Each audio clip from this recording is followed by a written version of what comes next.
you are too young to know what a juke joint is, just think the Sealy and the color purple. So because that was the case, and because the way we ate in my family as I grew up, like my grandmother lived, her house was just across the yard from the juke joint. And on Sunday morning alone, we had something called a country breakfast on Sunday mornings. And the country breakfast would consist of fried salt fish, fried potatoes and onions, fried apples, fried scrapple, and country ham biscuits, and a whole bunch of other stuff. And it looked like the table would almost buckle with so much food. Yeah. So and that was the drill. And even in the juke joint, she served collard greens with fat back or ham hocks and fried chicken on white bread sandwiches and all of that kind of stuff. So that's what I grew up on. But I will tell you that my mother, though she was a very, very savvy businesswoman, could not translate her business smarts to her health. And so I would lose her to metastatic stomach cancer when I was just 9. So, and while she was being treated for cancer, we lived in Leroy Park in DC. And while she was being treated for cancer, she would take me to Freedman's Hospital, which is where she was going for her treatments. Mm-hmm. And one of her best friends happened to be the outpatient dietitian for what is now Howard University Hospital, but it used to be called Freedman's Hospital. And I just noticed, and so when my mother would go see the doctor, she would park me in a chair in Mrs. Kavanaugh's office. And Mrs. Kavanaugh was the outpatient dietitian. And what I learned, and I'm like about 7, what I learned was that when people came to see, or what I observed was that when people came to see Mrs. Kavanaugh, she told them what to eat. And when they would come back, they seemed to be better. And so I just never forgot that. And when it was time for me to decide what I was going to study in college, I thought, let me take a stab at this nutrition thing. And I'll have to tell you, when I got to Virginia State, from my very first nutrition class, I was smitten. I was in, and it has been my passion ever since then. That makes a lot of difference. I want to pass around the panel. Let's go to Tanisha. Hi, Tanisha. Hey there. I love your background. It's like phenomenal. So, I'm just excited the fact that you work with Dr. Oz and, of course, with Miss Obama and so forth and so on. And I love your history as far as one reason why you got into becoming a dietitian. I did have a couple questions. I know that we were always raised that, you're going to have high blood pressure because it's genetics, or if you're going to have diabetes because of genetics. But what I'm actually starting to learn is that it's based off of food and stuff like that. Is that correct? Say it again. Can you hear me okay? Yeah, I can. But what, because I was thinking about, you said I was a dietitian. I'm actually a nutritionist. I'm not nutritionist. I apologize. Nutritionist. Okay, I apologize. No worries. Okay, I apologize about that. But I know that's like when you're growing up, they always say, oh, you're going to end up when you go to a doctor, and they'll say, oh, does your parents have diabetes, or they have heart problems and things like that, and they just most times doctors think it's because of genetics, but you're saying most definitely it's tied to what you eat. Oh, absolutely. It's lifestyle. It's definitely lifestyle. This is not, these diseases, hypertension, type 2 diabetes, even chronic kidney disease. But, all of those diseases are tied to habits. It's tied to lifestyle. So no, you are not certain to have type 2 diabetes because Uncle Toopy had a touch of sugar. Do you understand what I'm saying? Because that's what we call it. My Uncle Toopy had a touch of sugar, as though it were something, harmless and innocuous. That isn't the case, but it is also not the case that just because your foremothers and fathers suffer with chronic disease that you have to too. That is not true. These are called lifestyle diseases because they are connected to the lifestyles that we adopt. So I did have one question too. I know I was reading up too that a lot of majority of diseases are actually linked to like some type of deficiency or some type of inflammation. What's your thoughts about that? What's your take on that? Well, inflammation in and of itself is the disease showing up. That Okay. is inflammation. So it's not that Okay. inflammation causes the disease. It's that Okay. inflammation is a symptom of the disease. I got it. If Okay. that Okay. makes sense. It Okay. does. Okay. All right. Yeah. Dr. Brown, do you have any questions for Dr. Rowe? Yeah, actually, I do. In my family, I'm the cook of the family, you know, and I like to experiment with different things. But you're right. A lot of our soul food is high fat, high salt. You know, you can't make peach cobbler without sugar. You know, Well, you gotta have some. Uh-oh. You gotta have the salt, and you gotta have the pork and in the greens, and you gotta have all these. who said that? Who said that? Who said that? I'm about to Uh-oh. cook greens tonight, and there will be no meat in my greens. But go Well, ahead. I have used smoked turkey, and my wife she does not eat pork, and so I have to find these alternatives. I guess that's my question: is the alternatives? So You know, yeah, well, I think good ideas out there for soul food. yeah. You know.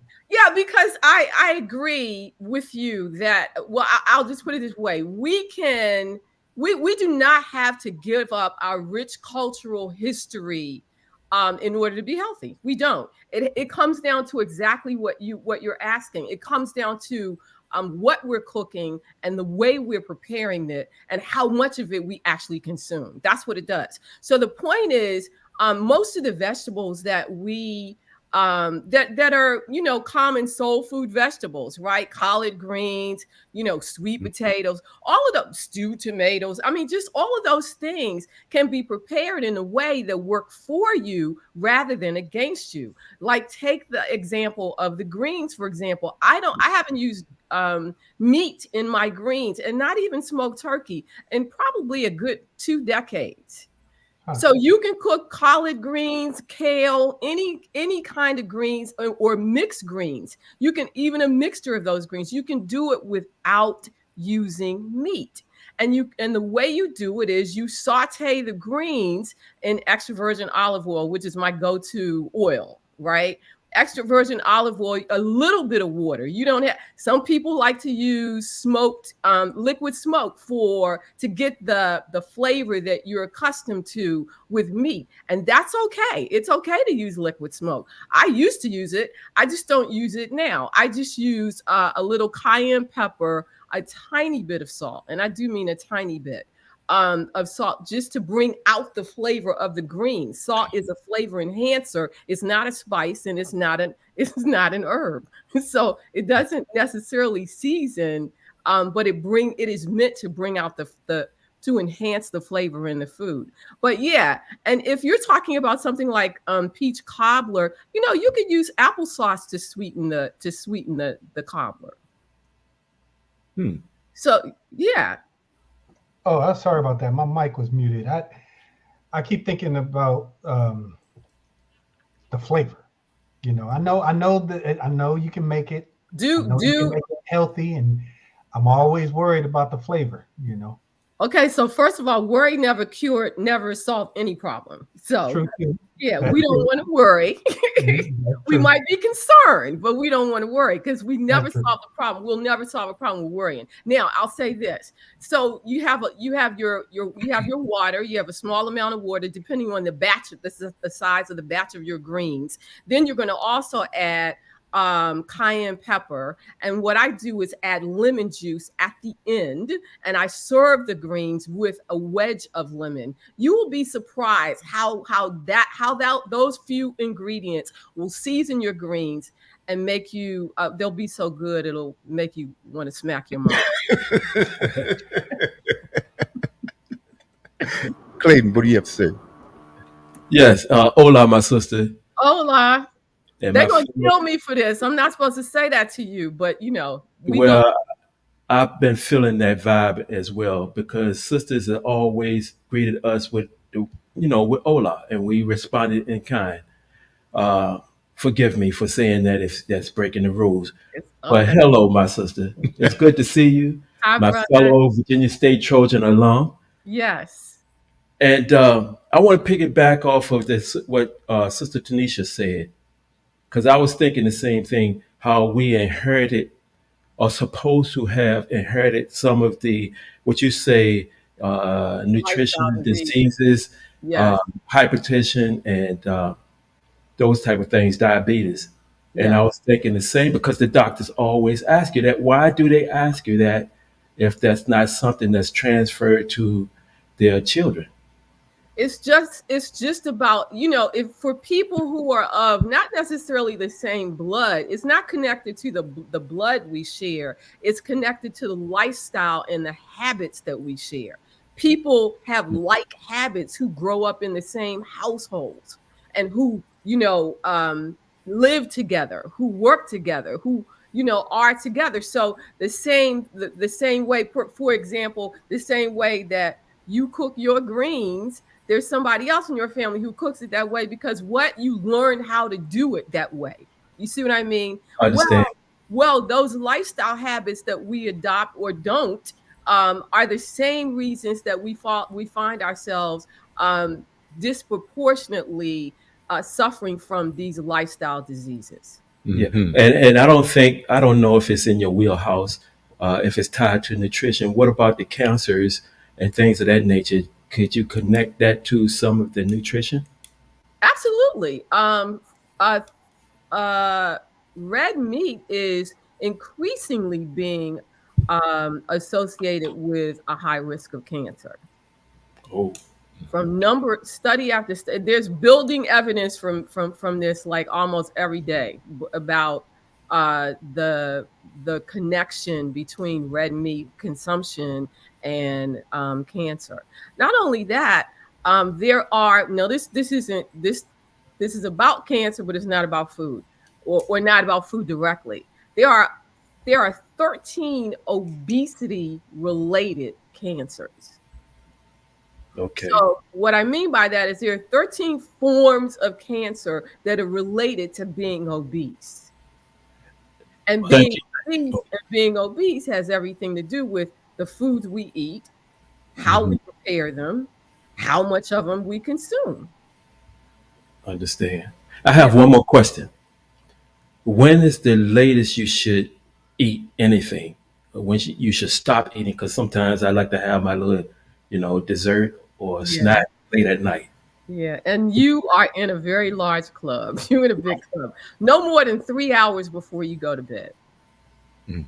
Don't eat after 3 hours before you go to bed. Cool. Thank you for that information, sister. Craig, Absolutely. 3 hours before you go to bed is hard. 3 hours before you go to bed is very hard to do.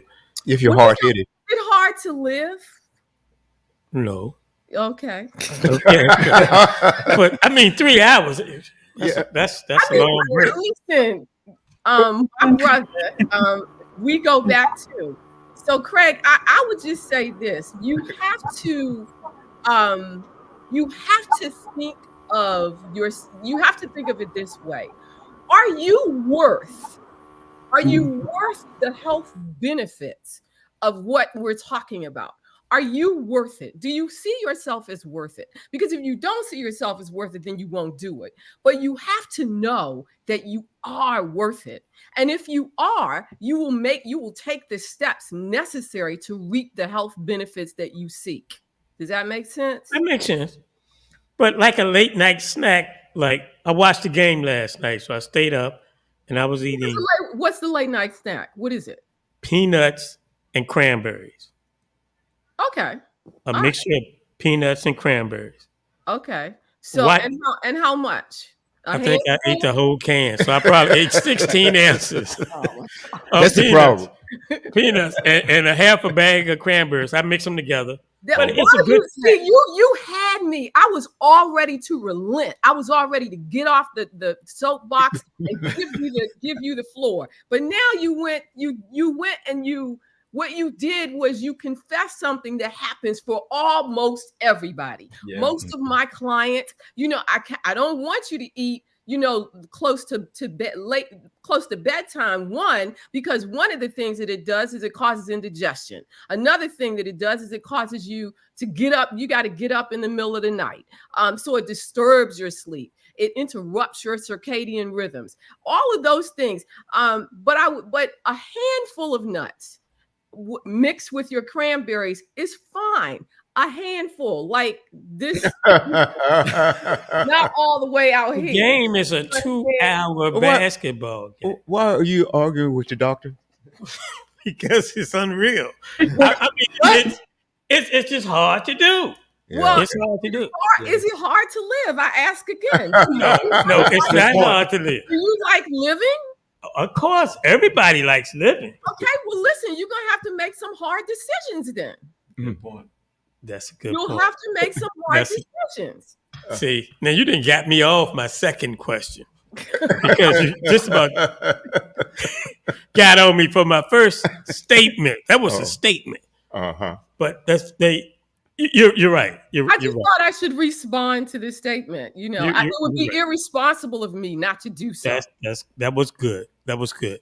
Okay. But I do snack. I care about you. You don't care about you, but I care about you. Okay, and I try to drink a lot of water. Good. So instead of my normal adult activity, I try to drink more water when I'm watching the game, eating my peanuts and my cranberry. Oh my goodness.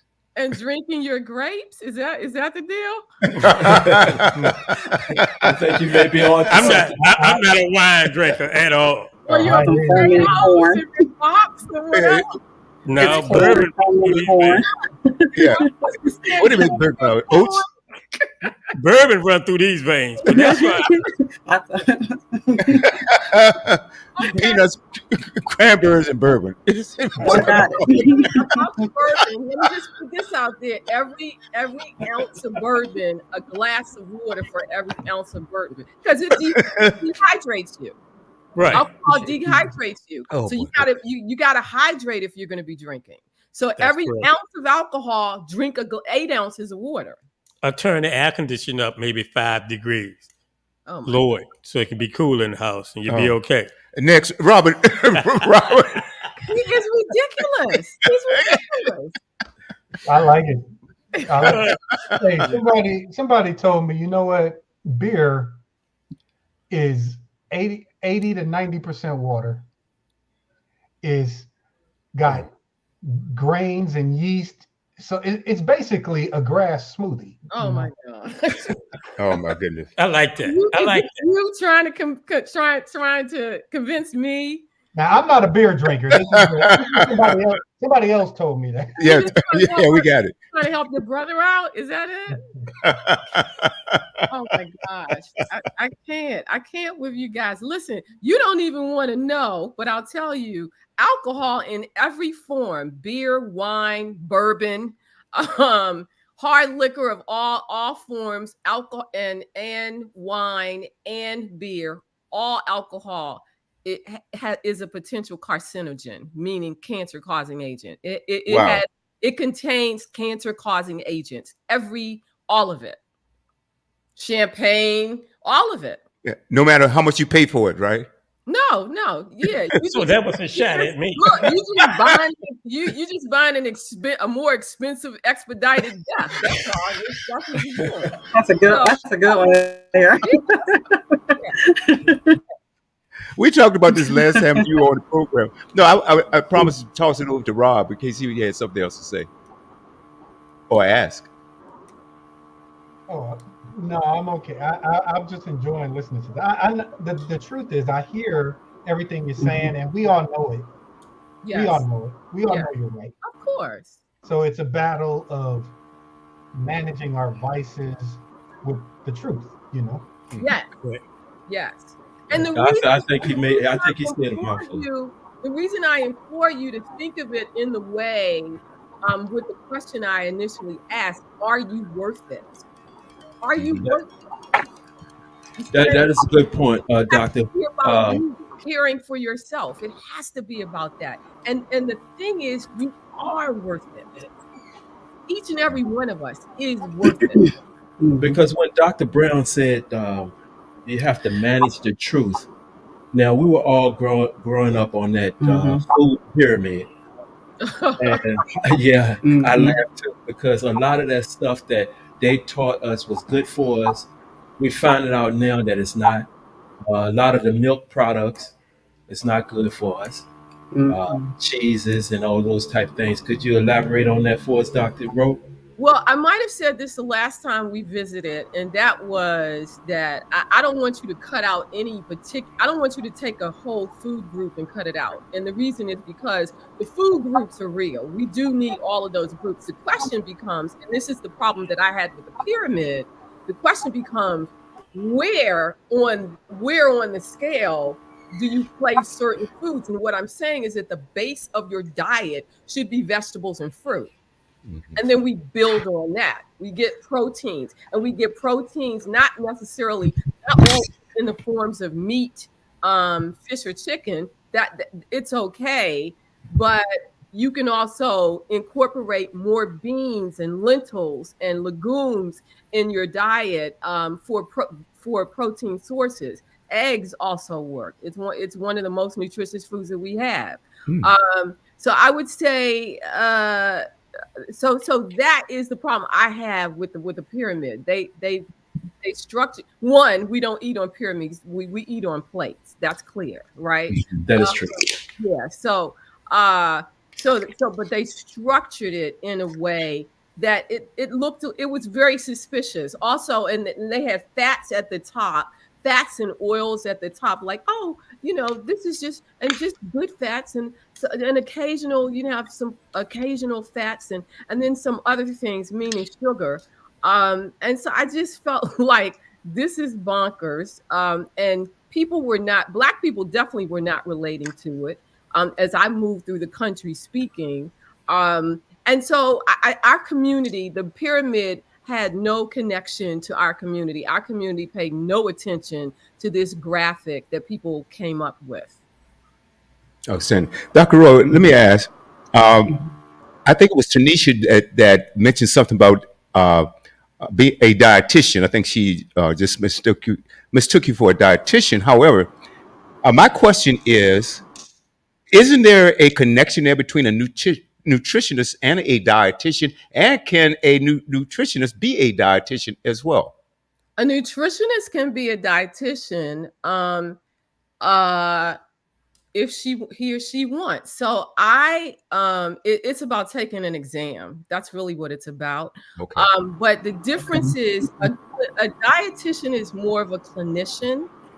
Typically, they have worked in clinical settings like hospitals, nursing homes, clinical settings, government programs, food programs, those kinds of things. Whereas nutritionists, to be a nutritionist, you really had to have a master's degree, and most nutritionists or a card-carrying nutritionist has a master's or a doctorate.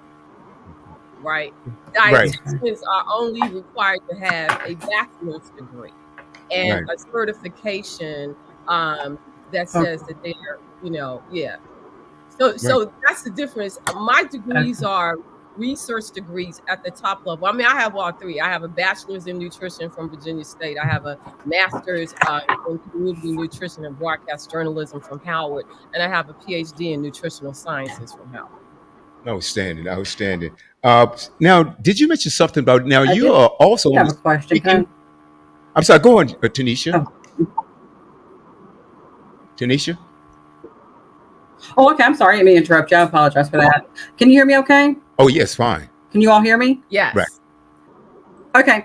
I was wondering what your thoughts was about mushroom therapy, if that makes sense. Like, where you implement mushrooms into your diet too, because I know there's some benefits with that too as well.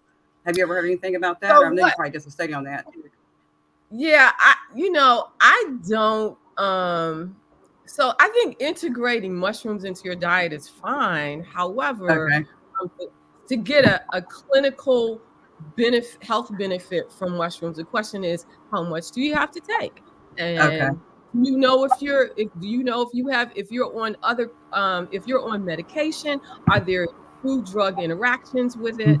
Most of the mushroom therapy that I see moving around the internet and that I have from people coming to me as a consult has everything to do with this coffee that they're pushing. So it's like, The oh, coffee. you can't really eat enough mushrooms in order to have a health benefit. So we put it all into this coffee, and all you need to do is drink this coffee. See, whenever Yeah. you see a single food or beverage that is supposed to do everything in the world, you need to look at this thing with a jaundiced eye. I mean, be suspicious and very suspicious. Dr. Rowe, Okay, then one more. Oh, I'm sorry, Tanisha. Go ahead. I'm sorry. I'm sorry. Go ahead. I apologize.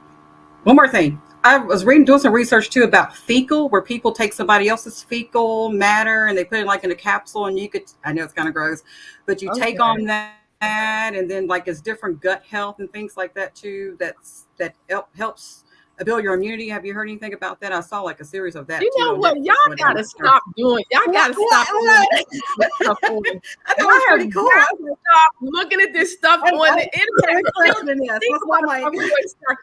Think about that for a second. You're gonna take, first of all, it's somebody else's poop. It's not even yours. You're gonna take somebody else's poop and put it in your body. Bring it up. I mean, because it was pretty some promising benefits from it. So I was like, well, I love what are the promising benefits? What are the promising benefits? I mean, it's supposed to help build up the immunity. It's supposed to help with acne. It's supposed to help with reduce weight loss, because there's supposed to be like some type of bacteria that's actually lined with the not uterus, but with the line of the intestinal systems or the stomach that allows you to be able to lose weight. And some people have more bacteria that cause them to pick up weight. Some have less. I don't know. It was a good, I watched 2 hours of it. So I was just wondering about it, because I was like, that's pretty interesting. I wouldn't necessarily go and buy it, but I mean, or take the capsules. I was just thinking about that. I'm not eating any fecal matter from anyone, not from me, not from my bestie, not from anyone. Okay.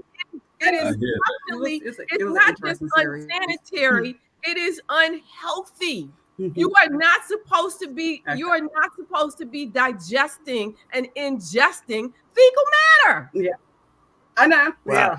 Yeah. Everything that sounds good ain't good. Yeah. Wow. No, that didn't sound good. I didn't even know that was out there. Wow. Yeah, that's what I was asking her. This is she. Yeah. No, I'm telling you, as a person with 3 degrees in this thing, this is not nutrition. And it's also not medicine. It isn't. Okay. No. Okay. Fecal matter ingestion is not medicine. That's pretty. Ever. That's pretty grossed out about it, but I know that. We appreciate you clearing that up. I was wondering.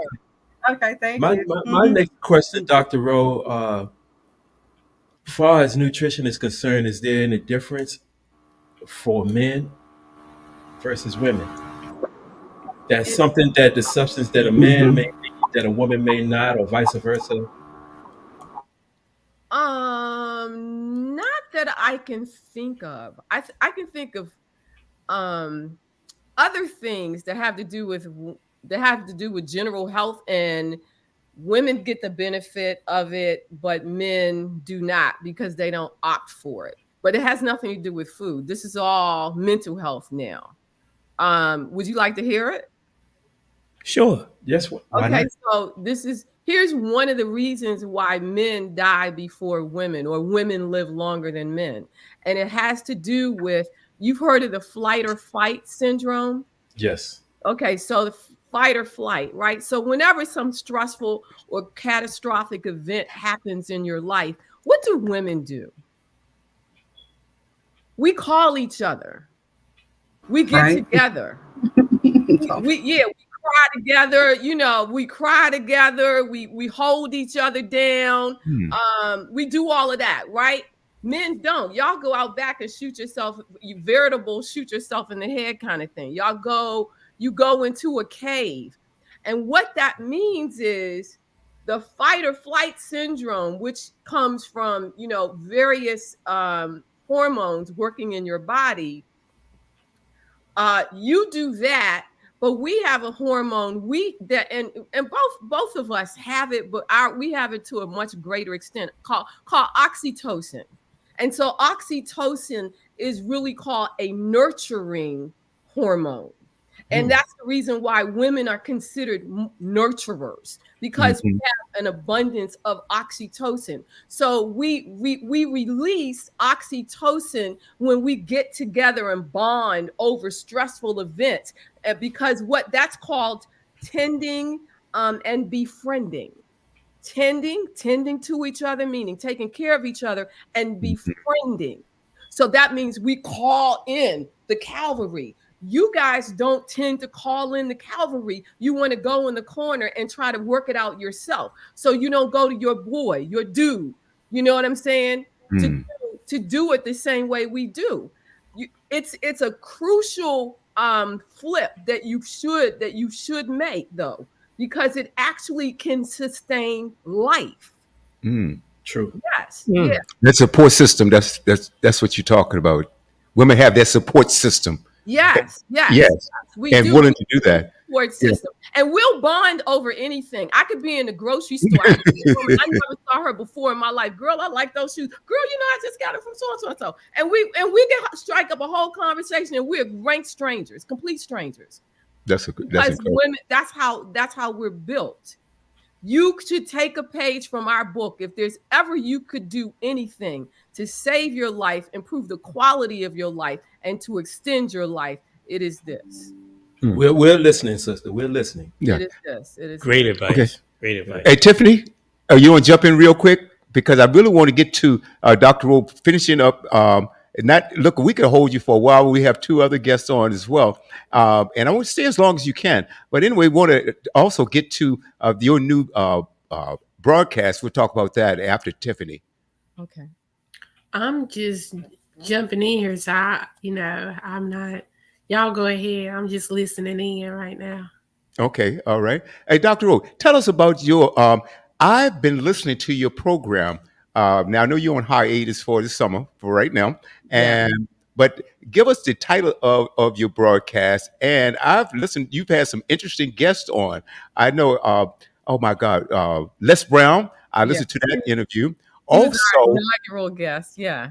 yes, you've had a lot of different guests on. How do you get your guests? And also, the Jollies. I missed that broadcast, but I went and looked them up on YouTube. They are hilarious. I think that was one of your last ones that you did. Yeah. So to answer your first question, how do I get my guests? These guests are my friends. It's literally me making a call to my friends saying, hey, would you be on my show? But first, let me just say this. I am very excited about the Dr. Rowe Morning Show. That's the name of the program. It is a radio program. It's a radio show on, of all things, a hip hop and R&B station. And we are doing something that has never been done before, because we are on a hip hop and R&B station. They are playing hip hop and R&B in between sets. And I am there doling out health and nutrition advice and health and nutrition news, and bringing guests on to speak to my audience, which we refer to as family, because y'all are all family. The people that I serve, you're family. So we are doing this in the midst of hip hop and R&B, and people are loving it. The response that we got for our first 2 test weeks was phenomenal. It was through the roof. I had pictures of people sending me their food, talking based on the information that I gave on the show. Then they're saying, hey, this is what I ate today because I listened to you yesterday and blah, blah, blah. I'm just saying there's that kinds of things. I had people saying, I'm in the car right now listening. I'm taking my kids to work and my daughter is listening, or my son is listening. Right. It has just been a phenomenal response. And so we did a 2-week test. And it was phenomenal. So that said, the test proved that we were making an impact, thank God. And so we decided that we will go, we would take the hiatus and we would come back strong in September. So look forward to the Dr. Rowe Morning Show. It is broadcast out of a Charlottesville, Virginia station called 101 Jams, spelled JAMZ. and you get it at 101jamz.com. That's where you can listen, and you can also listen on some other radio apps like Odyssey, and there are a few others.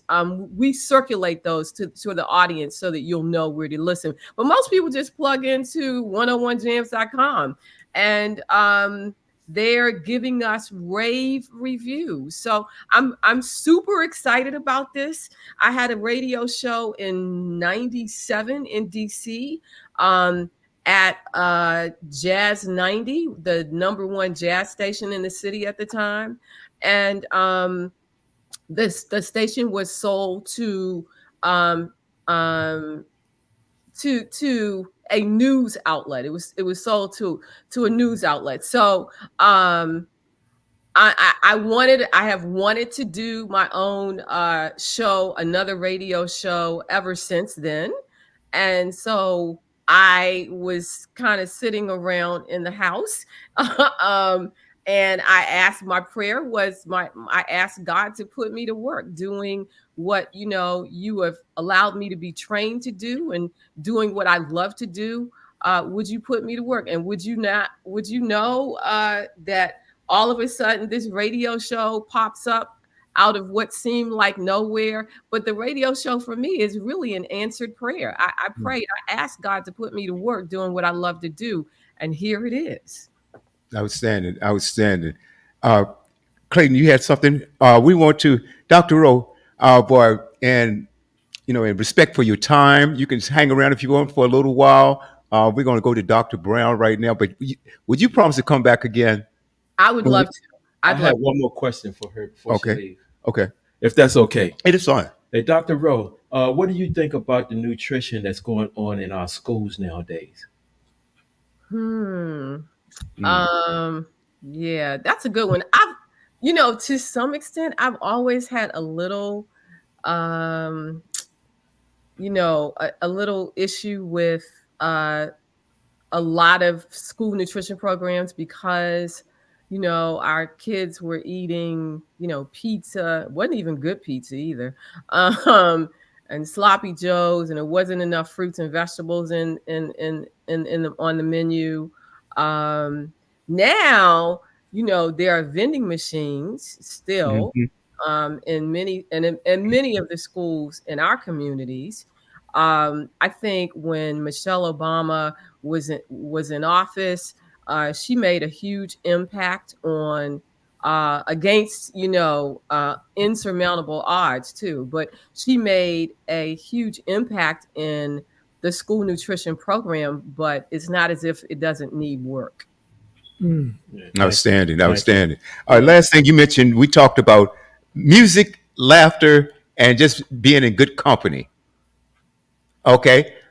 How does that tie in, and does those types of things, along with great nutrition, how are they related to, or say you don't have great nutrition, or you're around negative people or whatever it is, how does that tie in, or is there a link there between the things that I mentioned and poor mental health? So music and laughter, I think music is the language. It's a universal language. And for me, if I didn't have music in my life, I don't know how I would make it, right? You can change your mood with the flip of just one song. You put on the right song, you can completely change your mood. So, and the same is true for laughter, which is the reason I have so many comedians on my show. I know them, so it's an easy get. But it's also because on my show, laughter is the best medicine. Because in my life, laughter is the best medicine. All right. I live that way. And I also, and music is also very, it's central to the life that I live. And I want to share it with everyone else, because as it helps me, it can help you. So to ask what's the relationship between the three, I think they all work together. You feed yourself well, Clayton. Thanks for calling me out, sister. Appreciate you. You feed yourself well, not only spiritually, and not only physically in terms of putting good food, excellent and nutritious foods in your body, but you also feed yourself well with laughter and with love and with music. Outstanding. Good point. Now, we're going to go to Dr. Robert Daylin Brown, education, Azusa Pacific University, December 2011, concentrating teaching and learning. He has a master's in education from Pepperdine University, a bachelor's of English, minor mathematics, University of Redlands, and is currently enrolled in the master's program of marriage and family therapy program, Pacific Oaks College. Anticipated graduation is 2026. Welcome back, my brother. How are you? I am absolutely wonderful. Thank you. Outstanding, outstanding. And now you're also an educator. You know, I consider all three of our guests educators. Anyway, I know Dr. Rowe is a nutritionist, but she's also teaches and she's educating us on something that's extremely important. And most of us, we are oblivious to it or we just ignore it, Craig.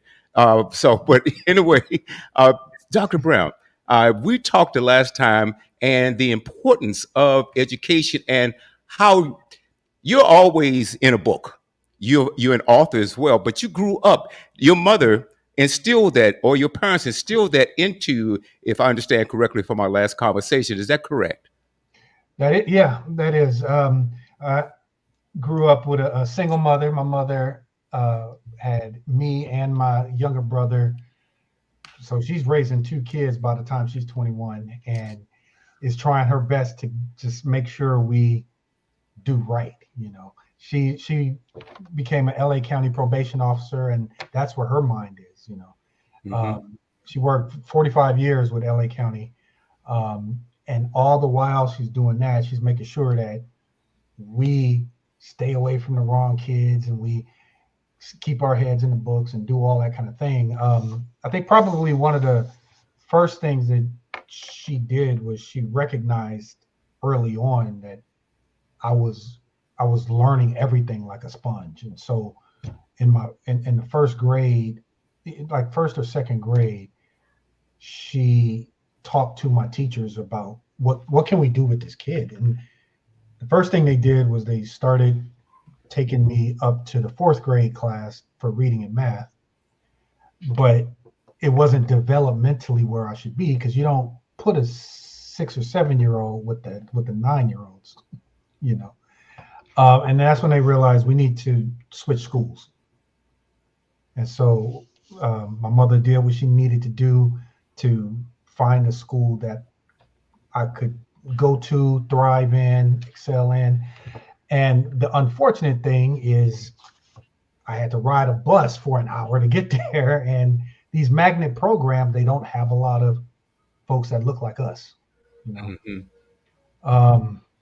In fact, I tell people, you know, there's not a lot of male teachers, you know.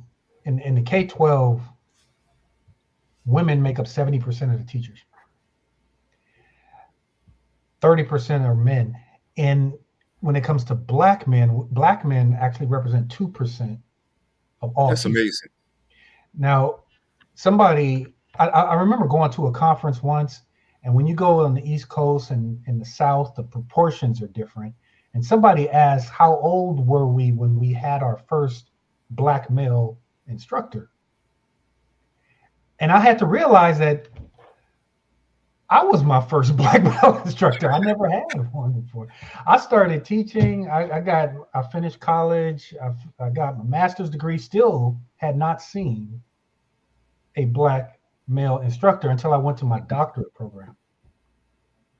I finally saw my first black male instructor in my doctorate program.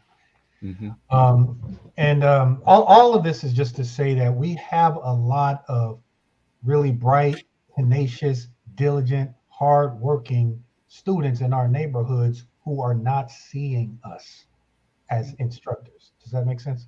Yeah. It does. Yes. Yeah. It does. It does. You know, Sister Denise Dixon, which will be on next. She has a very interesting background. Also, she's an author, but she also was telling me earlier that she left the public school system and started her own school because she felt that the public school systems were letting our children down. Dr. Brown, do you find the same thing? Um, yeah, the short answer is yes. I think now what we're starting to see is we're seeing a lot of in terms of economics. You know, the richer areas have the most resources. You know, there's a reason why Beverly Hills High School does not have ceiling tiles falling down. You know, even though it's a public high school. You know, a lot of it is wrapped around economics, and the sociological issue there is that a lot of the poor neighborhoods happen to have a lot of the black and brown bodies. You know? And so what you have is race and economics kind of mingling into each other and causing a lot of these poor outcomes. Right. It seems like the teachers are taking the students and putting them they're all in the classroom and teaching them as if they are a monolith. And what I've heard, and I believe you touched on it last week as well, that we have to skilled teachers find a way to teach a different kind of student. When I say different kind, because all of our students are different. They're different in some ways. So you have to be able to relate to them or communicate with them, differently. Would you say so? Well, one of the things, teaching is a very, very complex, very complicated job in and of itself. You know, whether you're in a rich neighborhood, poor neighborhood, black, white, Hispanic, all teachers have a very complicated job ahead of them, because what they have to do is they're trying to educate dozens of people at the same time who have different backgrounds. Absolutely. And so the training makes a difference. The hard part is when you have a low income neighborhood with a poor performing school, you're adding on extra factors that add to these negative outcomes. You know, you have lack of resources, you have high turnover rate, you have poor leadership. One of the things, my wife is also an educator. She's a middle school science teacher, and she just had enough of her location and quit because of poor leadership. There is a whole series of racial incidents that happened on her campus. And these racial incidents, she was the one who would keep talking to the kids about it, trying to put a stop to it. But they kept escalating because the principal wasn't doing anything. And so you have poor leadership. Things like that don't happen in some other neighborhoods because you have people who want to live and work in these rich communities. You're going to have people who stay. I understand. But Dr. Brown, I have this question. And Yes, before I lose my train of thought, I am one of those that always thought that teachers should be getting the highest paid salary out there. Okay, at least one of them. Now, if they can mandate the hourly wage, why can't the government mandate the salary for a teacher and have a minimum, at least across the board, that it cannot go any lower than that? At least $70,000 a year minimum for a teacher. If they can mandate the hourly wage for just to go into a Burger King or a McDonald's to work, why are they leaving it up to the states and the local government to mandate this teacher salary? All right. Now, I can tell you my opinion on this, but it's not coming from me being a policy expert. It's me and my own personal experience and what I've seen. There's a few things that's happening. Number one, I actually don't really know if our politicians can come together on the minimum wage. On anything. Right? I mean, if you think about our federal minimum wage hasn't changed since 2009. What happened there? Right? Okay. States have state control over like, for example, I'm in California. minimum wage in California is different than minimum wage in another state because of state policy. And the same thing is true for teachers. Teacher salary is left up to states. Yeah. It's not federally mandated.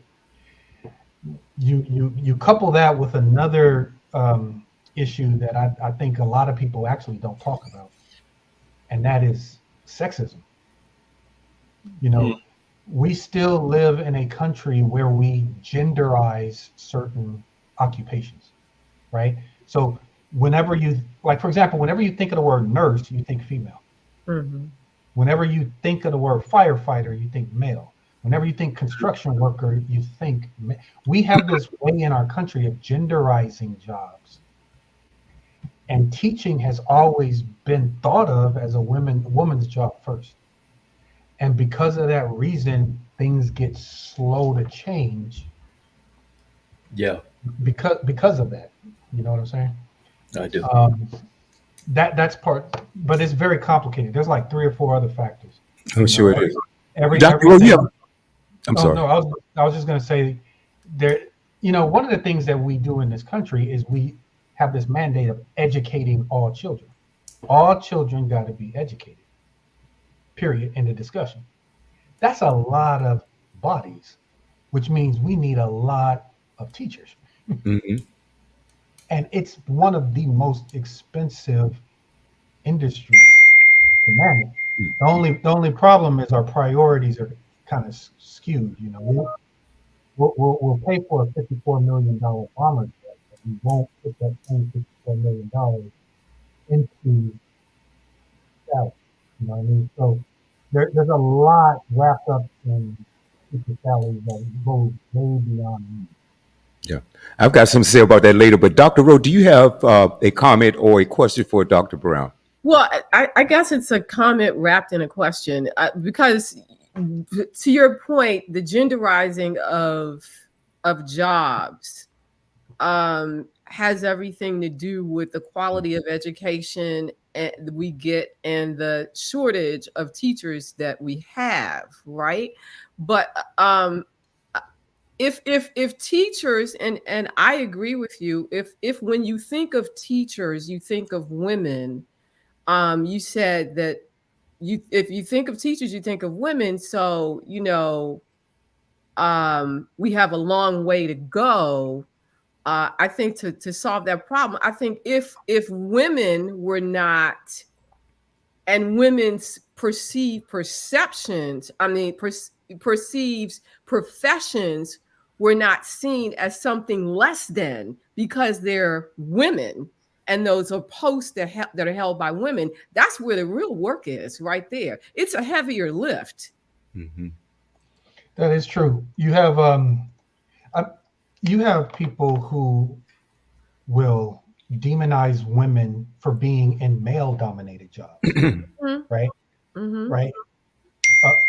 Women cops are not real cops. Women firefighters are not real firefighters, right? These kinds of ridiculous sexist stereotypes are not. They're not just misogynistic. What they are is they are hurtful for the actual women who are trying to move up the ladder, women who are trying to succeed in male-dominated. It just doesn't do anybody any good, right? And it plays into everything from promotions, leadership positions, changing culture inside of a workplace. All of these. One of the things we talk about this with my students. The United States is actually one of the only developed countries that still doesn't have a federal maternity leave law. Because we leave it up to companies to decide what they want to do with maternity leave. That's lazy, though, isn't it? Because again, it's women. A lot of it. We have so much research that shows when companies do have women in leadership positions, you have a better culture. You have things like maternity leave. You have all of these beautiful things that start happening in the company. Mm-hmm. You know what I mean? The same thing is true in education. When you see, right now we have more women going to college than men. Mm-hmm. We have more women getting college degrees. What we don't see are more women in the college administration, Mm-hmm. right? We don't see a lot of women college presidents. We don't see a lot of women college professors. Well, not in the way we do with the men. You know, we have men dominating college professions. We have women dominating K-12. Mm-hmm. You know, and there's a lot of mindset issues that are wrapped up in the reasons why we do things in this country. You know, um, it's so complicated. There's sociology behind our education decisions. You know. But if we decided to, for once and for all, put some value to the way we perceive and see women and treat women, Right. I think we would change a lot of this. You know what? I think you're right. It is going to take a little bit of a shift. You know, there's something that we do now today with, for example, the military. You know, whenever you hear somebody who served in the military, we always say thank you for your service. We honor them at the football games, all that kind of thing. That's a mindset shift. Remember, we didn't do that in the 50s and 60s. We were protesting. We were throwing rocks at anybody who voluntarily went to the military. Mm-hmm. You know, because we had people who were against the wars and this mindset shift changed with the job positions in the military. Mindset shift can change with education also. Mm-hmm. It takes something big to change that mind shift. You know what I mean? Mm-hmm. You know, Rob. Excuse me. Welcome back, Sister Denise Dixon. We were talking, like I said earlier today. We were talking, and she was talking about her trend. We're going to talk about her book too, Uncharted Territory. Before that, Rob, we're going to get into yours, Joker the King. But something very interesting that she said is that she left the public school system and started her own school. And Denise, I really applaud you for that. And we'll talk about that a little bit more. What I found is that your school board, and this is why your vote is so important on the local level, folks. The national, yep, that's important. But I tell you what, we have to start at the ground roots level, and I'm talking about locally. Get out there and vote. I had this young lady on a couple of months ago, several times on our show, Dr. Charlotta Brown, and she was talking about, she was running for school board. And you aren't going to believe this. She was, in my opinion, based on the credentials of the others, she was the most qualified person to run for this position. She had taught at every level, all the way up to college, and I think she was associate dean at her college. And she was talking about how important the school board is, and the problem around the country, how important they are. And you were surprised.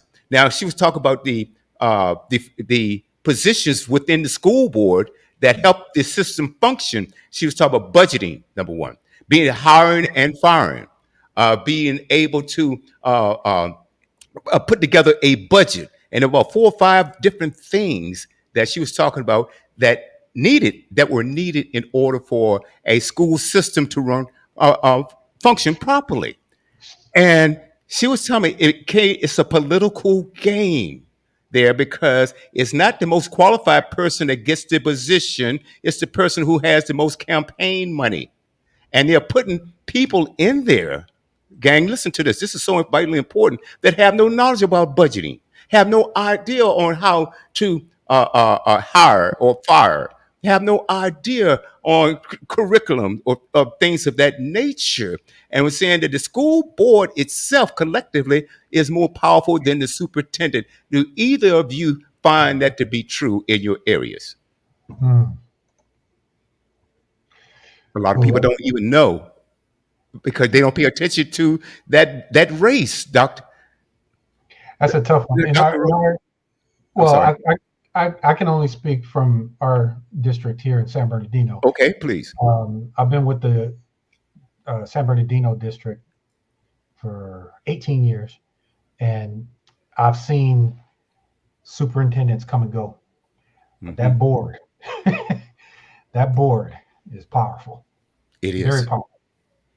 Very, very powerful. Now, we don't have a superintendent of the district. We have a chancellor, but they work in the same way. Mm-hmm. And you're right. That board is very powerful. It's extremely powerful. I was in a business back when I was in California, and I used to service schools, and it's something really crazy the way they allocate money to these schools have a budget. Each school has a budget, and they have this dumb rule: you use it or lose it.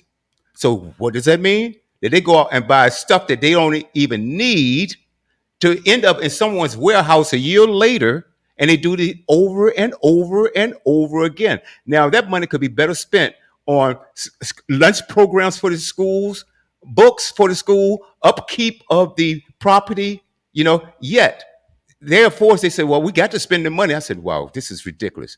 Now, yes, I enjoyed the sale, of the equipment, but the thing about it, but it was also heartbreaking at the same time to find out that the stuff that they were purchasing, I'm talking about tens of thousands of dollars worth of equipment, and it ended up in a warehouse.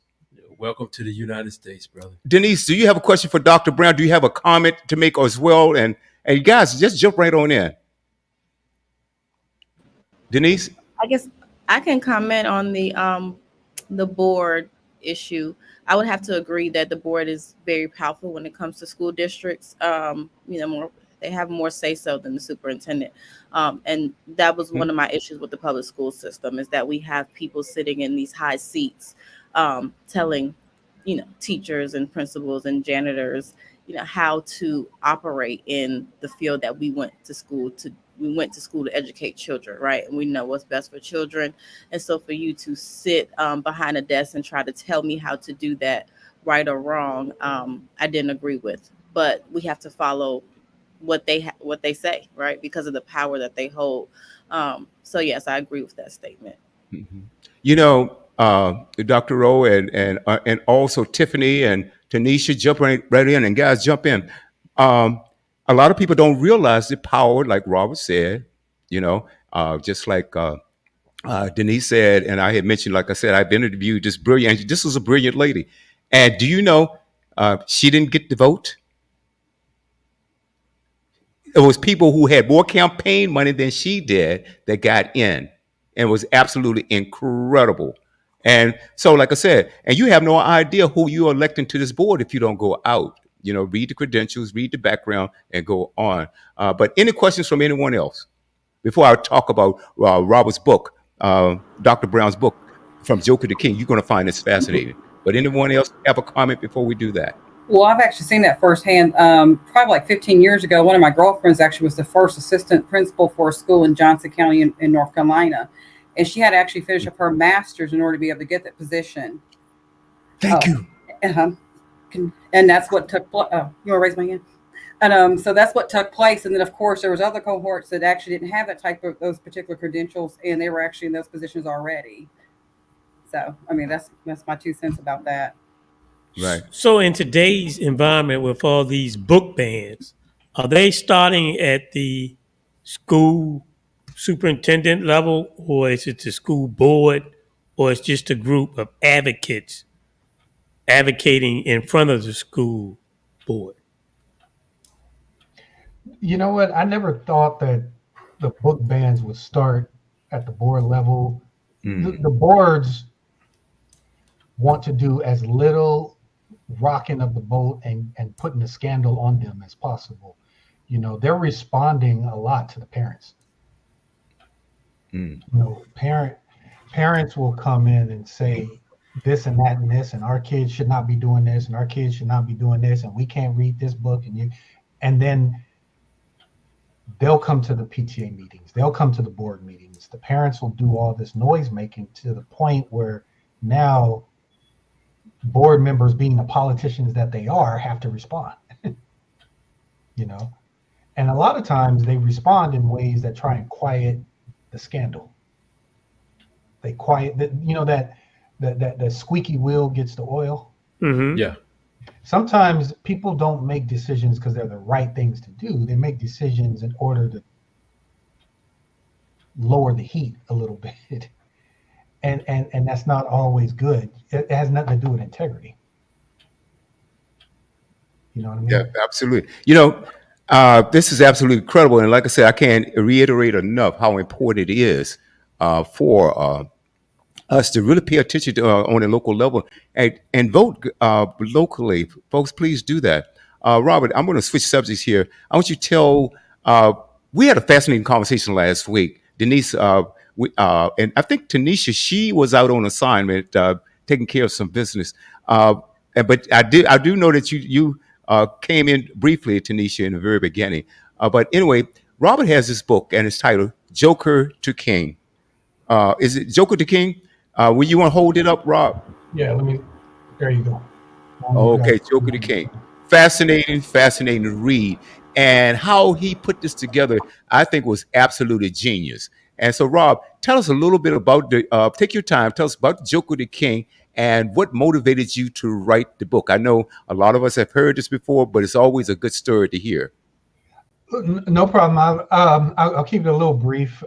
It was written actually as a gift from my brother. He asked me if it was possible to teach him how to become a man.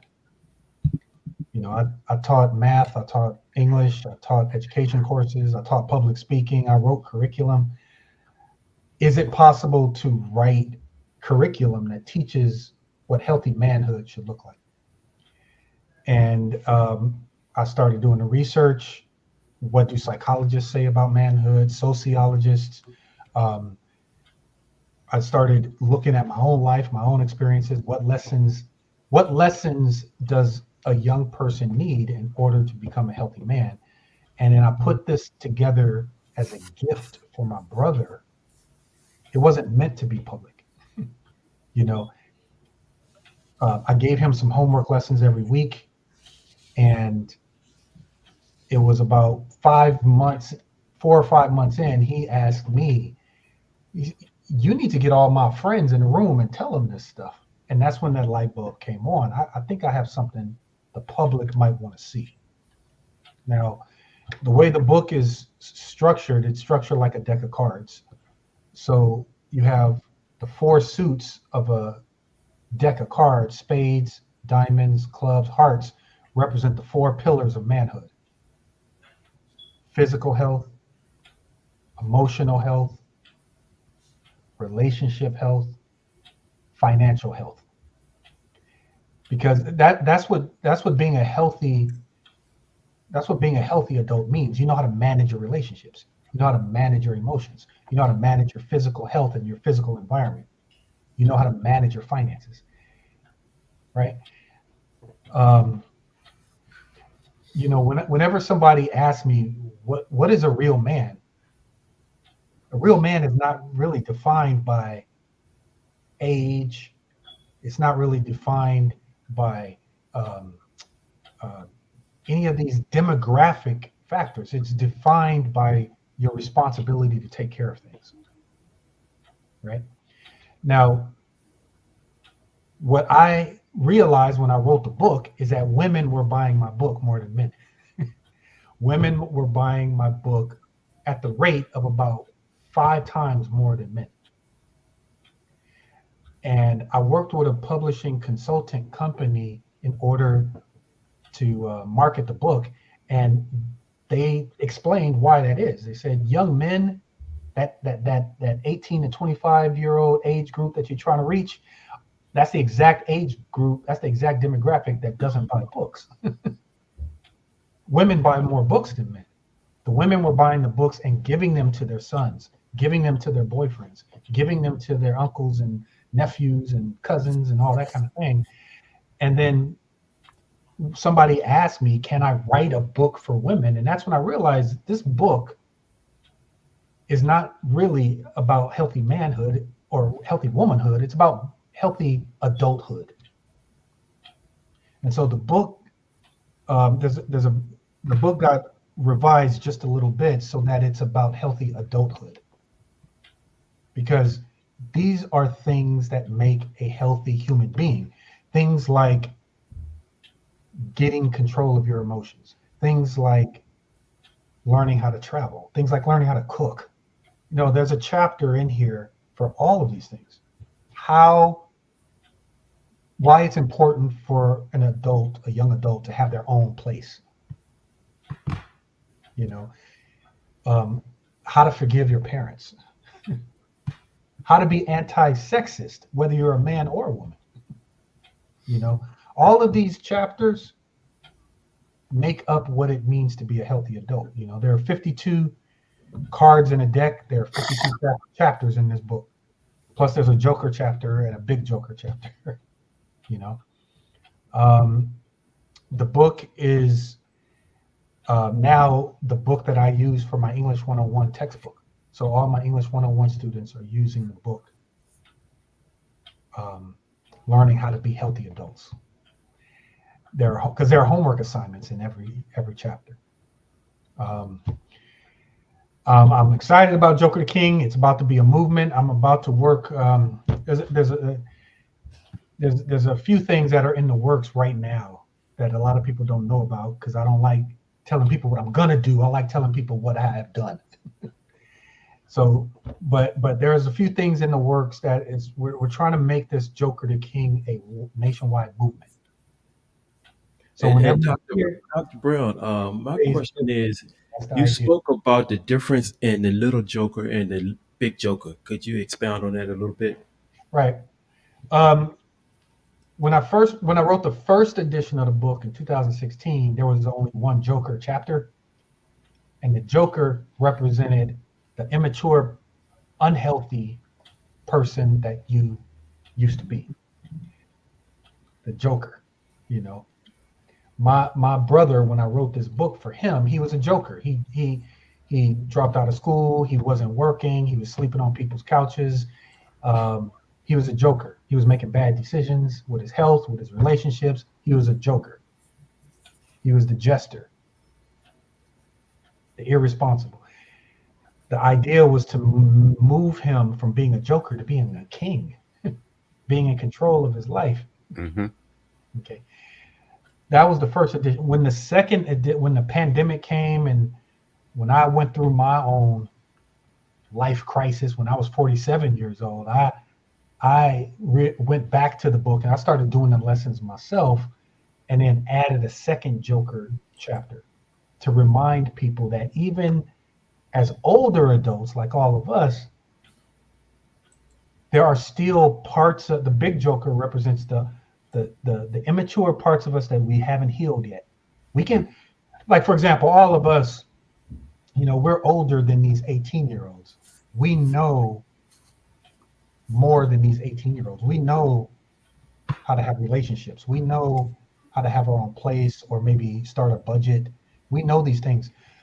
But we have to also understand that there's still a lot that we're learning, no matter how old we are. There's still a lot that we have to revisit. Mm-hmm. You know what I mean? Even though I'm 51 years old, I have to go back every once in a while and read that chapter on how to approach confrontation like a healthy adult. Interesting. I have to go back and read that Queen of Hearts chapter on how to continue dating my wife. Wow. Now that's heavy. That is it. Yeah, the ladies on the panel, they're smiling. Yeah, they smile. You should see it. Yes. Cheesing up on that. That's No, important. She's supposed to go on dates. Oh man, I like that. I'll put that one in my Awesome. back pocket. if I were married, I'd use that too. Okay. Yeah. Absolutely. Hey, I want to hear from Denise and Tanisha. Tanisha, and Tiffany. You guys jump on in. What do you have to ask Dr. Brown? My question will be reverting back to the education standpoint. With what we had talked about previously about them banning books and closing school libraries, which I think is a horrific thing to do. Where do you see K through 12 education at within the next 3 to 5 years? Ooh, You know what happens in the classroom once that door closes and it's just the teacher and the students? I have a lot of faith that our teachers know what they're doing. Because the teachers are the ones on the ground level working with those kids. And if you can, no matter what happens out in the real world with the legislation and the school boards, no matter what happens with the principals and the administration, once that door closes, it's just the teacher and those students. So what we have to do is we have to make sure that we are hiring the best teachers possible, the teachers with integrity, the teachers who see education as their contribution to the revolution. Let me say that again. As a teacher, education is my contribution to the revolution. Amen. If we can hire more teachers who think like that, it doesn't matter what happens in the outside world. Because once we close that door, I'm making sure these kids gonna be all right. That's how I taught. But right now I teach English. I used to teach math. Now I'm teaching English. But no matter what I teach, I realize, no, the truth is I don't teach that subject. I don't teach English or teach math. I teach human beings. And I'm going to use my subject to turn these kids into kids who are bright, kids who are diligent, kids who walk the world with integrity. Because no matter what happens, they're going to forget trigonometry. They're going to forget what a subordinate clause is. They're going to forget all these things, but you know what they won't forget is how you treated them. Right? They're not going to forget these lessons about integrity. Right now, I'm making my students right now have homework assignments where they have to go have conversations with their parents and tell their parents, I forgive them. I forgive you. And then have to bring back a recording of that conversation. Do you know how many lives are being changed like this? If I'm an English teacher and I can have my students write about any essay, I just got to get them to be good writers. So you know what we're going to write about? We're going to write letters to your parents right now. And we're going to make sure that it's grammatically correct. We're going to teach about the proper English conventions, but we're going to do so in a way that changes your life. We have an assignment in the class where the students have to go find somebody who's doing the job that they want to do 5 years from now. And they have to invite them to coffee. Yeah, I love what you're doing, Dr. Brown, because the fact is, I'm a retired Air Force sergeant, and I'm just learning today. I was watching a documentary the other day about the 761st Tank Battalion. Morgan Freeman was doing the documentary, and they was the original Black Panthers. It's amazing how we're finding things out. Here it is 40, 50, 60 years later about the accolades, the things that our people did, and how our real education was hidden from us.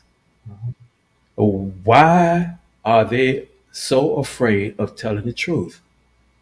They are hiding books. They are getting teachers in trouble if they tell the real story. There were the Red Tails, one of the most phenomenal air fighting groups there were, Tuskegee Airmen. And I read that our sister here, Denise, she's a Air Force Reserve member as well. Even as an adult, we are still learning about our rich history and all the things that we have done in the past that our young people needed to learn a long time ago so they can be encouraged. Well, I'm going to tell you the short answer is Well, two things. One, because knowledge is power. Oh yeah.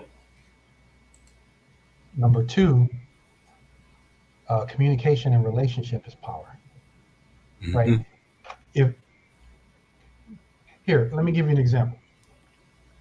Look at our politics right now. If I could keep putting the message out there on the internet that there's black versus white people, and we are fighting with each other, then it takes our focus off the fact that, you know what, we're all poor and we're all getting squeezed by the politicians. You know, if we can keep arguing over these little bitty miniature things, then we take the focus off of these big things, the fact that there's power in numbers. You know, look at the big trend that's happening right now on social media. The biggest trend right now is this men versus women. Right? When you look at Instagram posts, when you look at TikTok posts, when you look at Facebook and YouTube, you see all these videos and funny things and sad things about, well, why do women do this? And why do men do this? And all these men versus women, it's a big trend right now. It is. And none of it matters, because once we learn that, you know what, we do better when we work together, we get a whole lot more done and we start focusing on what really matters. But right now we're being distracted. We're being distracted by all these social media miniature arguments. We're being distracted by rappers having these diss battles. We're being distracted by you name it, influencers. There's a lot of distractions. And it keeps our minds off of what's really important: our families, our lives, our jobs, our careers, our purpose, all of these other things. You know, Dr. Brown, we've got to move on to Sister Denise Dixon. But Tanisha, do you have any questions for Dr. Brown before we move over to Sister Denise?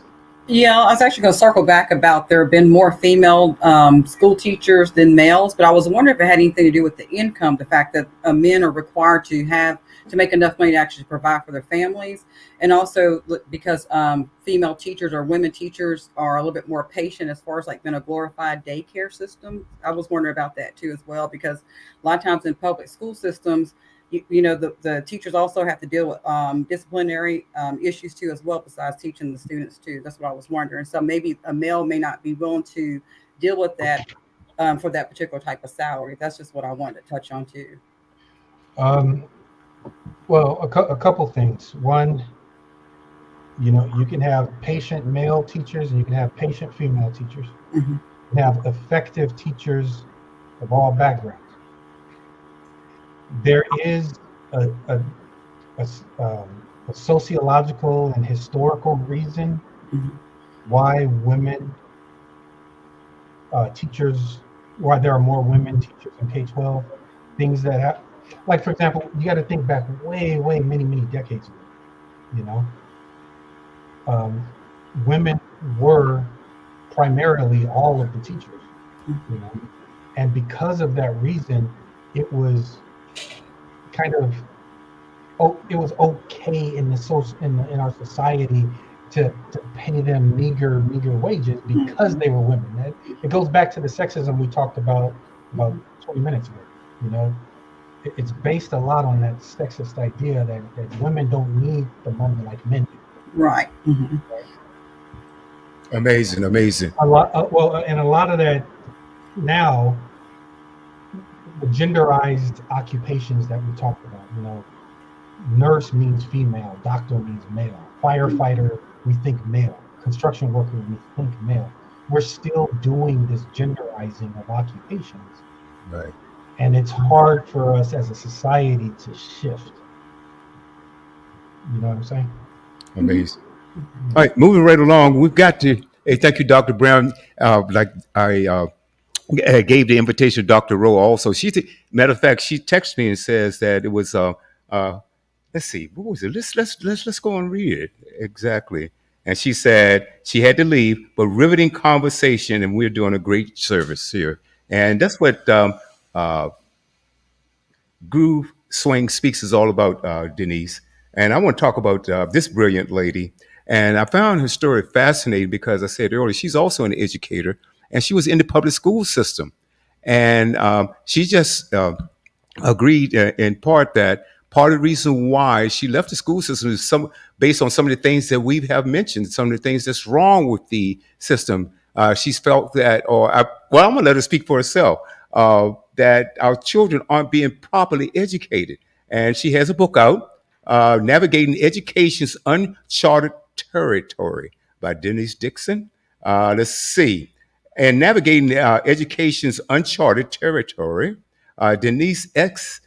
Dixon offers an intimate and compelling account of her transformative journey within the public education system. From her roots as a traditional teacher, Dixon unveils the pivotal moments that propel her into the realm of teacher.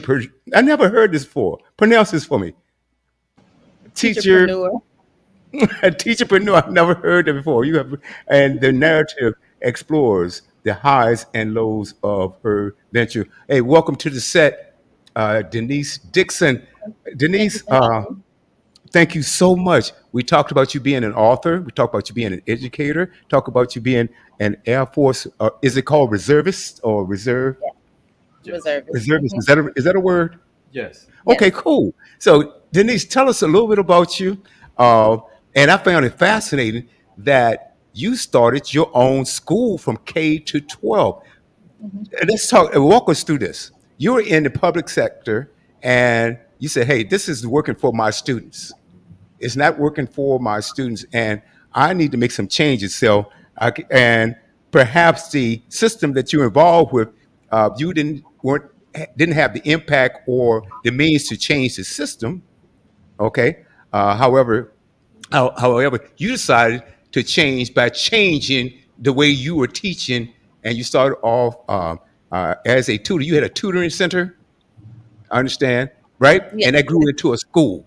How in correct. the world could you make that? Did you make that happen? And how long have you been doing it? So yes, so I started teaching in Atlanta Public Schools, and I just wasn't satisfied with the way education was going. So I switched over to a charter school system, and we Hmm. were working in the lowest performing schools in the state of Georgia. So I had a lot of confidence in the fact that they're going to be doing this right, and we're going to figure out a way to turn education around. 2 years into that contract, I said they're not doing it right either. This is not working. And I was disappointed because my hopes were really high that this was it. This was the answer. In that particular, and something I write about in the school, one of the driving factors for me leaving the school was a situation that I had where a first grader brought a gun to my classroom.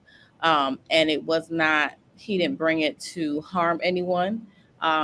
He brought it for show. And I think that it was more of a cry for help than anything else. And so I was disappointed, not in the, because I'm the one who had to end up, chasing him through the hallways. And it was a whole scene with, the little boy with the gun, but it wasn't the situation that pulled. I didn't run from public education because of that. I can handle that very much from my military training. It was the way that the school system handled it, right? And so I saw in that moment that we were looking at children as just a number, just as another number of a student that we have to get through this curriculum with, whether they get it or not. And we were missing them on a social and emotional level. We were missing them as human beings, right? As Dr. Brown said before, we are teaching human beings, right? So we can't look past that piece and just focus on what the paper says needs to happen. And so at that point in time, I had got my training in teaching students how to read who were dyslexic. And I was very well versed in that. And so I decided that after that school year, I was going to leave the school system and just teach students how to read, because I fell in love with teaching students how to read, whether they were dyslexic or not. It just became my thing. And so I started the tutoring center that year, not knowing really how it was going to go, but it was actually really successful. A lot of students need tutoring. And so from that, I had a group of parents that were bringing their children for tutoring. They kind of got together and bamboozled me into this. Hey, can you homeschool my child? And that was never my path. And so a little bit of my back, I've always wanted to be a teacher since I was in second grade. Like I knew exactly what I wanted to do. I only applied to one college when I graduated high school because that was the college I wanted to go to that had the education program that I wanted to be in. I wanted to be a principal and then a superintendent. Like that was supposed to be my life path. So I ended up doing this tutoring thing. And so then when the parents were like, can you homeschool my child? I was like, no, I can't do that. That's not going to make me enough money, that. And so they were like, no, you should do it. We love what you're doing with our kids. And so I thought about it. And so I kind of put together this idea, and we had a parent meeting, and I said, okay, this is what we're going to do for the next school year. And so it started out more just as a homeschool group, right? But the homeschoolers came to me for their education every day. And so the first year of the school was actually the year that the pandemic hit. And so that was a very rough year for me because I started the school year. I was pregnant, and then I had my baby early at 31 weeks. So she was in the NICU. I was in the hospital. I got called to military duty unexpectedly, and the pandemic hit all within the first year of me trying to start this schooling idea, right? And so as we're all sitting home during the pandemic, I was thinking to myself, this is not going to work. I don't know how I'm going to be able to reform education, and the whole world is shut down. And the school year did not go well, right? But during the pandemic, I was getting a lot of phone calls from parents saying, I need something different. This is not working. And so that kind of sparked the idea that I need to figure out how to make this work on a personalized and individualized level for children. How do I meet children on a social emotional level? How do I meet them if they're gifted, if they have special needs? Like, how do I meet them at their point of need? Because what I realize is that education, the public education system, and I always like to put out this disclaimer, I'm not against public education at all. I think it works for some people. It doesn't work for all. And so my issue is that education is not cookie cutter, and public school makes it cookie cutter, right? So now we need people in the world who are taking those students who don't work with the cookie cutter way and figure out how to make education work for them. And so that is what the pandemic taught me, is I need to figure out how to make education work for this vast, diverse group of students. And that's what I did. And so we are now we just finished year 4 of the school, year 5 of the business, but year 4 of the school just finished. I'll have my first rising senior next year. And so I'm very excited about that. But our school is all about individualized and personalized learning. We are hands-on, project-based learning. How do we get students to have real life experiences that they're going to need? Because like that was mentioned already, they're going to forget pre-calculus and world history. They're going to forget all those things, right? So I need you to be ready to be a productive citizen in the world, whether you have autism, because my background is special ed, and I provide an inclusive environment because I believe that all children can learn. And we all learn in our same space, in the same space, just on different levels. And so whether you're autistic, whether you have a learning disability, whether you're gifted, it doesn't matter. How do I prepare you for the real world? And give you the educational content that you need, right, to be knowledgeable in this world. That's how we do it. And so my school is not based off of like, here's a set curriculum, and this is the way that we do things. It's all about flexibility and adaptability, because something that works for one student may not work for another student. And we're going to have to pivot and figure out how to make it work for this student. How do I make them get this, right? And so we don't use a scope and sequence. It's all about, you're going to learn at your own pace, in your own way, until you get it. And then we move on, because I'm not willing to let you be left behind, right? So there was this whole movement behind No Child Left Behind, but every child was being left behind. It wasn't working. And so I'm not going to leave any child behind. So whatever it takes, that's what we're willing to do. Wow. Tanisha?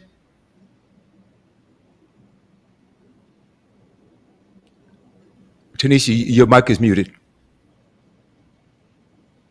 She sounds like she's buffering. My only thing I heard was like the No Child Left Behind. That was pretty much it. Can you all hear me? Yes. Okay. I could hear her clearly. Okay, I couldn't hear her. That's the only thing No Child Left Behind. Go ahead, sister. We can hear you now, though. Okay. Okay. All right. So you're asking me if I have a question for her. Did you go to UNCG? I did. Okay, so you're Spartan. Okay. Did you like the experience? I did. I loved it. Yeah, it's a good school. It's a good liberal studies, liberal arts school. I really enjoy going to school there too as well. Um, I was looking at a study. I'm a Netflix person when it comes to educational things. I sometimes get my information from Netflix, which is probably not good. Um, I saw something like maybe a couple weeks ago too, saying that all children, all students are intelligent, especially if they're able to have the ability to be creative. But then after the age of like 7 or something like that, if that creativity is not implemented or capitalized on, that it actually starts to decline, especially if they're not exposed to being creative at all or being able to think outside the box. What's your thoughts about that? Yes, I think that going back to my issue with public education, I believe that Mhm. they stifle children and their creativity, and it's because public education is in a box, right? They have this set curriculum, they have this scope and sequence, they have this data that has to be produced within 180 days, and I get it, been there, done that, right? But we have to realize that every student doesn't learn like that, right? Some students need something different. And we don't know what that is until we tap into them on that human level to figure out what it is that they need, right? And it may be part of that creativity, whatever that specific creative thing is for them that teaches them how to learn. Um, and so, yes, if you don't, by the time you get to third grade, we're no longer learning to read, right? We're reading Mhm. to learn. And so there's all this content that a teacher has to get in. And so there is no time for creativity. But we have to make time for creativity because what happens is that the majority of the student, right? Some people are just going to learn. Naturally, they're going to learn whether you directly teach them or not, and they're going to be fine, right? But in the classroom, you have a low performing group, you have that middle group, and you have that high group. And the teacher cannot you have 25 students in your class, you cannot reach all of those groups, right? And so Mhm. you're losing a lot of them and they're losing their creativity because every year the same thing is happening to them. So, how do we reach those students? In my opinion, we have to create more of these small groups, like what my school is. We call them micro schools. The micro school is a new term, not a new idea, but it's just a new terminology. And so, if we can have more programs like a micro school that can reach those students, I think we will have a better functioning society of people. That sounds great. Now, all three of you are from three different swing chapters. Is that right? Right. Mhm. Yes. Yeah. Hey, now, Tiffany, I want to go to you now. You're with the Raleigh grad chapter, and Tanisha, what chapter do you belong to? CCG. Okay. And you, Sister Denise, Atlanta. Atlanta. See, this is great. A great, Mhm. diverse. And then Clayton and I went over at Virginia Union, and Clayton went over at Virginia State. And we happen to be blood brothers. And we're blood brothers too. I'm his older brother. He So loves to say that. Mhm. I'm proud of him. And so, Tiffany, questions. Yes. First off, hola to my sisters. Um, it's been a long time since I seen Denise. It's good to see you. You too. My question to you is I know that you said ever since you was in second grade, you automatically knew like that's what you wanted to do is to be a teacher. But my direct question is what was it specifically that drew you? Was it the teacher themselves, or was it the fact like of just simply what they were doing? Or, what was it like? This is it, like, what was it for you? So I had great teachers. So I went to private school my whole life. I went to public school 2 years of my life, kindergarten, first grade, and I went to private school after that. So the school that I was in, teachers were phenomenal. And I had great teachers, but honestly, it wasn't the teachers, even though I love my teachers and I do think that they played a role in it. I just have a love for learning and a love for teaching. Like I would teach my baby dolls, right? It was just what I would always do. Um, it sparks something in me to see somebody learn something new, right? And they get all excited about it. It gets me excited. And that's always been, Been your passion? that's always been my passion. Yep. Absolutely. Tanisha? Would you ever teach at a universal level, like at the university level? It's not university. Yeah, I You would. would actually. You would. Okay. Yep, I started to actually try to do like an online teaching, basic one-on-one type class. But at the time, I was trying to take on too much, right? Because even though the school is very successful, what I would consider successful. Some people may not consider successful, just depending on your definition of success. The school is very successful. So I am still trying to build. So I felt like I was taking on too much by trying to do something like that right now, but it is part of my aspirations. Yes. Okay. Tell us what motivated you to write your book, and where can people find Well, it? my book was motivated. It's kind of like multifold. What motivated me to write the book? Um, so I was having issues. So we've created a network of micro schools because what we've learned is that everybody's been operating in their own little space, doing this thing right with this small group of children. But we cannot be successful on our own to do educational reform, right? Hmm. Like I wrote this book about educational reform, but it still requires a network of people to push this movement. But in that network that we were trying to grow, it was it was not it was too many chiefs, not enough Indians, right? We weren't working collaboratively, and it was very disappointing to me, mostly because we are all African American, we were all women, and it's like Black people can't get along. Why can't Black people get along to make something good happen, right? Because what we are doing is good in our landscape of education, right? And so for me, it's all about the kids. And so when it comes anything outside the kids, I get discouraged, right? And I'm like, okay, I can't do this. And so I would come home on multiple days and I would tell my husband, such and such happened today, right? In this network that we're trying to build. And after a while, he was just like, you should just write a book about what y'all trying to do, right? Get the word out there. And I was like, I'm not writing a book about this because I got to teach. And I came home again. I was telling him something else, and he was like, you just need to write a book about it. I said, okay. So the next day I started writing stuff down, not necessarily writing a book, just writing stuff down to figure out how can we make this thing that we're doing work? How do we get it out there? Because it is working in our spaces. Um, so I started jotting things down. But I've also been going to a lot of conferences, that's around the country that is targeting educational reform and how do we be more innovative in the world of education. And a lot of times I was going to these conferences with 300-400 people, and there were 10 Black people in there, right? And so that was discouraging because I'm like, our babies, our African American students are underserved. And this is the reason why there's great things happening in education, but we're not afforded the opportunity to do these innovative things. And a lot of times it's because of money, right? We don't have the money to do it. We don't have the resources to bring into our communities to make these innovative things happen. So I was like, this is not okay for me. This is not okay because our babies deserve the same type of education that anybody else, right? We're 70 years now past Brown versus Board of Education, but it feels like we've almost made it nowhere because we're still fighting for equality in education. So I took these pieces of paper of writings and I just kind of put it together, and I started with my why in the book. And my why was, here's the reason why I left public education. I talk about the student with the gun and how I felt about that situation. And then the book just kind of builds into what educational reform looks like in our landscape of education and how the community can help. Because what we believe in our micro schooling world, of non-traditional, non-conventional education is that it takes a village, right? It takes the parents coming in, it takes the community, it takes the resources and the money, because we're all operating off of like tuition and our own personal accounts. I don't pay myself from the school, right? I make sure the overhead is taken care of. I make sure that my learning facilitators are taken care of.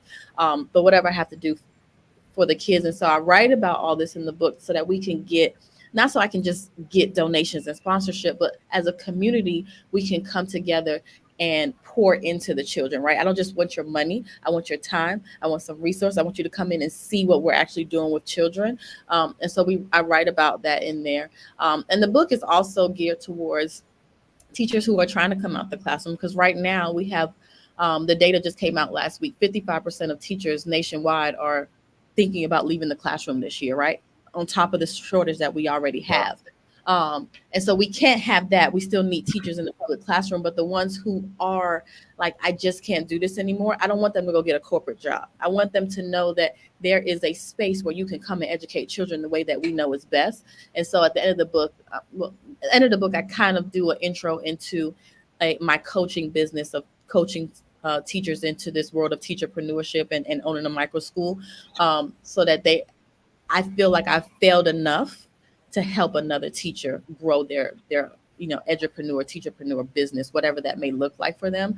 And so that's my motivation behind the book. And so the book can be found on Amazon and Barnes and Nobles and Books A Million and anywhere, any major retailer, Walmart, Target that sells books, you can buy it on there. And so I hope that everyone will go out and support. Most of the proceeds from the book is going straight back to the students. I did not write this book for my personal gain at all. It is to get the word out about, what we're doing around educational reform and what our children need. And so I am hoping that it is a success. I have my book signing on June 8th. If anybody's in the Atlanta area, it's going to be on June 8th at the Barnes and Nobles. Outstanding, outstanding. Navigating education's uncharted territory. And I'm reading down a move from transactional. That was clever the way you put this, transactional to transformational learning. And I think I know what you mean by that because, again, the public school system in many cases, now you have some great teachers still in the public school system. And I share your sentiments also. I hope they 55%, that could almost cripple a system because the classrooms are way too large in the right now in the public school system. How are they going to navigate that? But let's explain transactional versus transformational. What do you mean by that? So transaction, it goes back to the statement I made earlier about looking at students as a number. And so Yep. there's this thing, right, called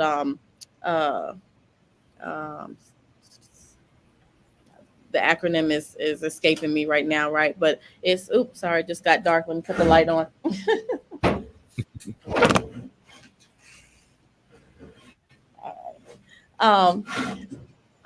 Where they allocate money to a school for per student, right? And so this child has a IEP, they have special needs, so they're worth X amount of dollars, right? This student is gifted, so they're worth X amount of dollars. And so now this school gets $500,000 for the year, right? And we're going to operate off of this budget because this student is worth this amount of money. And that is literally what happens every year, year after year. And so if we only have a 500,000, that's all the education we can give this child. And that's not fair. Or by the end of the school year, your test scores need to be this number. And so I'm going to do whatever I have to do in the classroom to make sure that your test number is this. Again, a student is a number. Your number is 22 in the classroom. And so we keep looking at students as a number. And after that year is over, you go to the next classroom and we do this whole transactional thing again, like I'm going to the bank. And this is not fair because I'm dealing with a human being. And so when we have to go from transactional to transformational, I'm now looking at a child as a human being, and I'm looking at them social emotionally, right? What do they need? What is their background? What is happening before I can even get to the education? Because students come and they have all this stuff happening, that something happened at home with mommy and daddy. And, I don't feel like I need to be here because I can't learn for whatever the reasons are, right? And so we have to meet them at that level before we can try to teach them their ABCs and their 1, 2, 3s, all right? And so now when we reach them at that level, we have a transformation where we can now put them in a seat and teach them something, right? Because again, they may not remember the pre-calculus and the trigonometry, but they're going to remember that teacher that met them on a heart level, right? They cared about me. They cared about how I felt. They cared about how I learned. They care about why I'm even here to learn. All of those types of things, right? That we do when we look at people as a person and rather than a number. I love what you're doing. And I can see what you're talking about because when I was at Virginia State, my background was education as well, fine arts education. I'm an artist. But when you said that the public schools were cookie cutter, I can see your point because the fact is there's a whole lot of information. Some people would say that is useless. What did you feel when you decided to open your own school to cut out or add to your curriculum that you felt that the students needed that they wasn't getting? And so I wouldn't say it's one particular thing, right? Um, More on a general point, right? Ours is just, it's not a what I call a sit and get, right? You're not going to sit down, do a worksheet, and then for the rest of the week you're going to do this worksheet. When I got it the first day, right? I know how to do this. I know you know how to do this, and so we work to a level of mastery. Once I feel like you've mastered it, we're now moving on, right? I'm not going to stay on this thing for 3 weeks because the curriculum says we need to stay there for 3 weeks, right? And children get bored with that, right? I know Yeah. how to do multiplication. Let's move to the next thing. Um, so we taken away that, and then on the flip side of that, if it takes you 3 months to learn something, then we're going to sit here for 3 months and learn it. I'm not going to just push you along because education builds. So you have to know this thing before the next thing. And so that's one part of it. Also, when I talk about the sit and get, right, the works, like you sit down, you listen to me talk, and then I give you a worksheet, and then you go on about your business until the next day. All right, ours is more student led, project based. Like, what do you care about? And so, for example, at my school, the students choose their project based learning, and so my older group, my middle and high school group, they came up with this idea that, hey, we don't need to be getting out the car to pump gas. So they're working on a project where when you go to the gas station, there's a robotic arm that comes out and you press some buttons, and Yeah. Automation. all the automated stuff, right? That's not my field. They got that, right? So they're working on those type of things because they care about that. So I want you to do it, right? And so it's student led. And so I don't call my teachers, I call them learning facilitators, because we facilitate. Yes, there are some basic things that you have to know, and we're going to make sure you know that. But outside of that, I want to facilitate the things that you care about and what you want to know, and then we will intertwine the content and the curriculum into that, however it best fits for that student. So take away all the fluff and the extra spent time on things that don't matter. And how do you feel about the arts, the literature, the music, the dance, putting that more into the curriculum as opposed to, this history that have taken people into a path of untruth? Mm-hmm. Because as an artist, I found that the more I get involved into those things, I find truth. I find freedom. I find a purpose because I can go and study those things and don't come out feeling empty. Absolutely. No, I believe the fine art should be incorporated into every part of education. Hmm. And so even though we are a micro school and we operate on a smaller scale, I still have a music teacher that I contract with, and they come in. All the students get music, and they're exposed to singing and dancing and playing instruments and all those type of things, whether they care about it or not.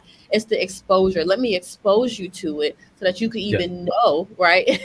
If you They have get an a chance interest. to express themselves. Yeah. Come on. Exactly. Right. Here's another way to express yourself, maybe, or maybe that doesn't work for you. So now I'm going to bring in this art teacher. Now the art teacher, actually this year we had an art teacher who specifically focused on African American art. So they learned about different African American artists, and they spent time replicating some of the art that those artists did. And within that, we were able to incorporate history, right? African American history. And so I don't need to sit down and read this textbook to you about this particular person. You're going to create this art project about it. And so there's definitely a way. I think people put fine arts into this one lane of, oh, this is this fun extracurricular thing, when you can absolutely use it to provide Oh, the oh yeah. content and the Hmm. educational. Hmm. Oh yeah. Absolutely. I can't believe we are out of time. One last, any final thoughts from Tiffany, then Tanisha, Clayton, and then again, I want you, Denise, to tell people about your book and how they can find it again in case someone's just tuning in. Tiffany? Yes. No. Well, what is the name of your school? My school is called TREAD Academy. TREAD is an acronym. It stands for Teach, Reach, Educate, Achieve, and Dream. No. Awesome. Okay. Love it. And who Thank came you. up with the title of your book? So I came up with the title of the book. It was actually titled something else before I actually started writing it. And then when I talked to my publisher, she was like, I don't really like it. And so that actually crushed my feelings because I was very attached to the title at first. But as I started to write it, I said, this is a world of education that people haven't really tapped into before. That this thing that we're doing is foreign to a lot of people because public education is the way to go, right? So I said, okay, let me try to think of something that's like outside the box of discovering something new. And so that's how I came up with the new title. Outstanding. Tanisha? I want most definitely look your book up for sure. Also wanted to kind of make a comment about this. I know we have to end that real estate plays a big role as far as like the education system too, as well. So with the developers, so if you have good school systems, developers bring the real estate to promote tax dollars, and that makes a big impact as far as like your education levels too, and education curriculum and resources. Outstanding. Yeah. Well, Denise, I know we could go on. Yeah. We are out of time, but I want to thank you so much because there's so much. Now, your book can be found at Barnes and Noble, and what are the outlets?